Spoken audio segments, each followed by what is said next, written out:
ഈ വർഷം പാരീസിൽ നടക്കുന്ന ഒളിമ്പിക്സ് ഫുട്ബോളിന് യോഗ്യത ഉറപ്പിക്കാനുള്ള അവസാന പോരാട്ടത്തിൽ ജീവൻ മരണ പോരാട്ടത്തിനായി ഒരുങ്ങുകയാണ് അർജന്റീനയും ബ്രസീലും. തെക്കേ അമേരിക്കയിൽ നിന്ന് ബ്രസീൽ, അർജന്റീന ടീമുകളിൽ ഒന്നേ ഇത്തവണ ഒളിമ്പിക്സിന് യോഗ്യത നേടുകയുള്ളൂ. ഇന്ത്യൻ സമയം തിങ്കളാഴ്ച പുലർച്ചെ 2 മണിക്കാണ് അർജന്റീനയുടെയും ബ്രസീലിന്റെയും അണ്ടർ-23 ടീമുകൾ ഏറ്റുമുട്ടുന്നത്. മത്സരത്തിന് മുമ്പായി അർജന്റീനയും ബ്രസീലും തമ്മിലുള്ള പോരാട്ട വൈര്യത്തെക്കുറിച്ച് സംസാരിച്ചിരിക്കുകയാണ് ബ്രസീലിന്റെ 17-കാരനായ എൻട്രിക്. കോപ്പ അമേരിക്ക ഫൈനലിൽ ഉൾപ്പെടെ അർജന്റീനയ്ക്ക് വേണ്ടി ബ്രസീൽ ആരാധകർ ആർപ്പ് വിളിച്ചത് സങ്കടകരമായ കാര്യമാണ് എന്നാണ് എൻട്രിക് പറഞ്ഞത്. വരും വർഷങ്ങളിൽ ബ്രസീൽ ശക്തമായി തിരിച്ചു വരുമെന്നും ലോകകിരീടം വീണ്ടെടുക്കുമെന്നും എൻട്രിക് പറഞ്ഞു.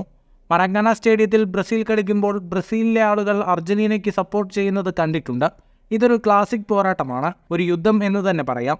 എന്നിട്ടും അർജന്റീനയ്ക്ക് വേണ്ടി ബ്രസീലിലെ ആളുകൾ ആർപ്പ് വിളിക്കുന്നത് കാണുമ്പോൾ സങ്കടമുണ്ട്. ഒരു ബ്രസീലിയൻ ആരാധകൻ ബ്രസീലിനെതിരെ ആർപ്പ് വിളിക്കുന്നത് വളരെ പ്രയാസമേറിയ കാര്യമാണ്.